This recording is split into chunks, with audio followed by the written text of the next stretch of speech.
But I have to say, Louise, there's another backlash since the voice was defeated. I really think there's been a shift, in our culture.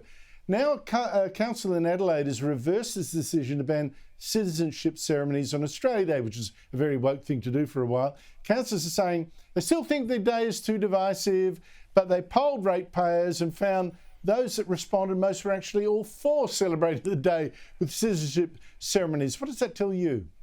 Well, it tells me that the good people of Unley in South Australia deserve a council which actually represents them, because clearly this council does not. I mean, get rid of them. Seriously.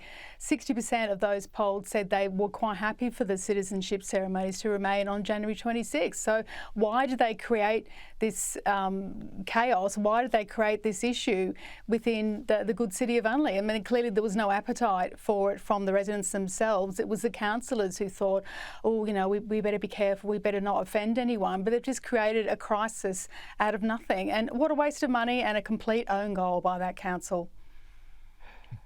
Well, I have to say some of the councillors voted against the ban last year and are celebrating now. And credit to the councillors that changed their mind, thinking it's not me that counts, it's what the ratepayers think.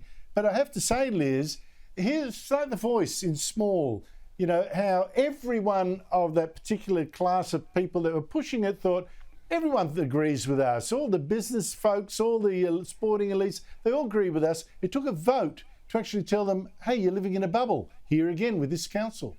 And over 60% of their constituents said no, keep it on Australia 26. It's a hard pill for the activists to swallow, Andrew, that Australia Day will actually always be the 26th, because you can't change a birthday. It is the birth date of modern Australia. So even if technically you don't celebrate it on that day, it will always be Australia Day. Big props to Councillor Rebecca, what's her last name? Rogers, for getting this up. It actually only got up by 2 votes. So the vote was 7-5. Just goes to show you that almost half that council were more than willing to put their own personal beliefs on the issue above what their constituents had told them. The people who had elected them to represent them had told them they wanted to happen. Nope, these guys were determined to represent the 40%.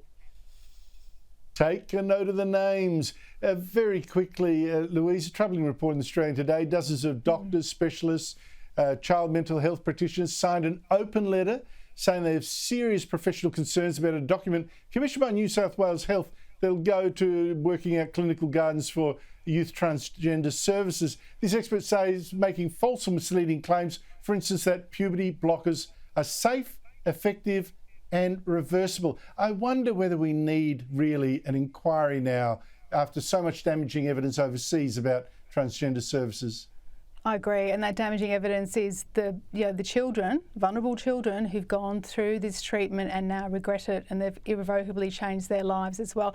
We do need a proper inquiry into this. I mean, any parent who's considering this or worried about this at all, it's a massive issue and it's irreversible issue, and I do feel it's been swept under the carpet, that people don't want to ask the hard questions about it for fear of being labelled transphobic or labelled old-fashioned or whatever. Exactly correct, Louise. Exactly correct. Louise Roberts, Liz Thorah, thank you both for your time.